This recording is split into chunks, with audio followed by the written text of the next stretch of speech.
લક્ષ્ય ન્યૂઝ, એક નજર, એક લક્ષ્ય. કડીના ટાંકિયામાં વાંસમાં પાણી ભરાઈ રહેતા રહીશોમાં રોષ. કડી તાલુકાના ટાંકિયા ગામે સ્વામિનારાયણ મંદિર પાસે આવેલા વાંસમાં છેલ્લા ઘણા સમયથી રહીશોના ઘર આગળ રસ્તા પર પાણી ભરાઈ રહે છે.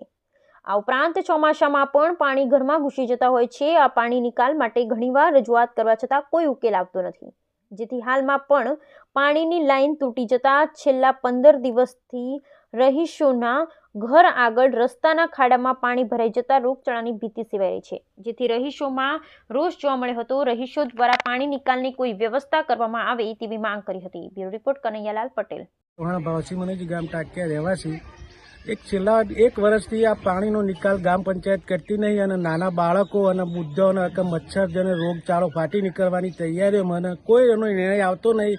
વારંવાર રજૂઆત કરતા ગ્રામ પંચાયત કોઈ એનો નિર્ણય લેતી નથી. બરોબર, એ ના છૂટકી આ મીડિયાને બોલાવી અને સરકારને જાણ કરવામાં આવે અને તાત્કાલિક નિકાલ કરવામાં આવે, નકર ગાંધી ચિંધ્યા માર્ગે જવામાં આવશે. ભાઈ ચૌહાણ પ્રવીણજી સુસનજી ગામ ટાંકિયાનો વતની છું. મારા મહેલામાં 30 મકાન છે.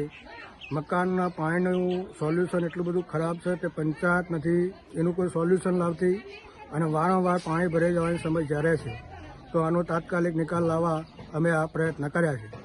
શું તકલીફ પડે પાણી ભરાવાથી? પાણી ભરાવાથી ચાલવામાં તકલીફ પડે છે, રોગચાળો ફાટી નીકળે છે અને જીવાત પડે છે.